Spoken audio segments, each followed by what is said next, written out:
अगर कोई इंसान सीखने पर आ जाए ना, तो वो अपने जीवन से, अपने अनुभव से, अपने आसपास हुई घटनाओं से इतना सब कुछ सीख सकता है, जितना कि वो किसी रेगुलर स्कूल में जा कर के भी नहीं सीख सकता।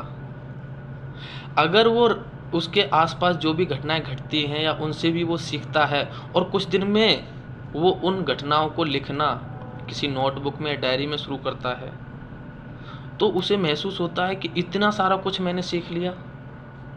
आप देख रहे हैं स्लाइस ऑफ लाइफ में कौन अखिलेश एक शहर में एक बहुत बड़े और प्रसिद्ध डॉक्टर रहा करते थे।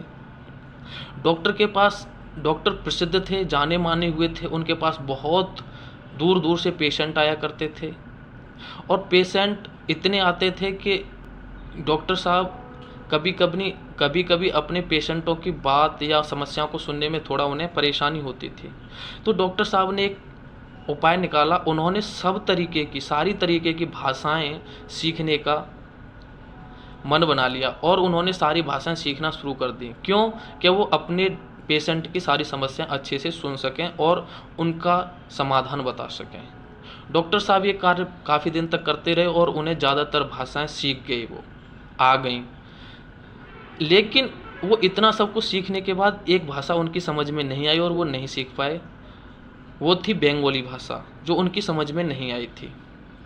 तब उन्होंने इसका उपाय निकाला और सोचा कि उनके घर के थोड़ी दूर पर एक बंगाली नाई है जो बाल काटता है, तो वो उसके पास भाषा सीखने के लिए जाने लगे। और भाषा सीखने के लिए स्पेशल नहीं जाया करते थे, सिर्फ अपने बाल कटवाने और दाढ़ी बनवाने के लिए जाया करते थे। इससे उनका क्या फ़ायदा था कि उनके बाल भी कट जाते थे और दाढ़ी भी बन जाती थी। और जितनी देर नाई बाल काटता था उतनी देर वो उनसे बंगाली भाषा में बात करने की कोशिश करते और वो सीख रहे थे। कई दिनों बाद डॉक्टर साहब की पत्नी को ये पता चला कि डॉक्टर साहब बंगाली भाषा सीखने के लिए उस बंगाली नाई के पास जाते हैं। तो उन्होंने अपने पति डॉक्टर साहब से कहा कि मैंने देखा है कि आप बंगाली भाषा सीखने उस नाई के पास जाते हैं और आपको बंगाली भाषा नहीं आती थी तो घर पर ही कोई ट्यूटर बुला लेते जो आपको बंगाली भाषा सिखा देता। और आपको अगर वहाँ कोई इस परिस्थिति में, ऐसी कंडीशन में देखेगा तो आपकी क्या इज्जत रह जाएगी? आप प्रसिद्ध जाने माने डॉक्टर हैं। तो डॉक्टर साहब ने हंसते हुए एक जवाब दिया कि देखिए, मैं ज्ञान का प्यासा हूँ, मुझे बंगाली भाषा सीखनी थी और मैं सीख रहा हूँ।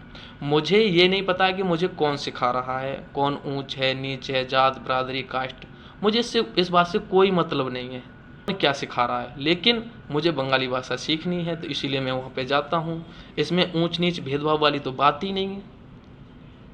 और आप सीख तो कहीं से भी सकते हैं। एक छोटा सा बच्चा जो 4-5 महीने का है, वो बिना टेंशन के, बिना मतभेद के एक छोटी सी बहुत प्यारी प्यारी मुस्कुराहट देता है और आप उससे सीख सकते हैं कि आपका मूड कितना ही ख़राब क्यों ना हो और आप किसी को मुस्कुराते देखते हैं तो आप एक स्माइल ज़रूर देते हैं ना।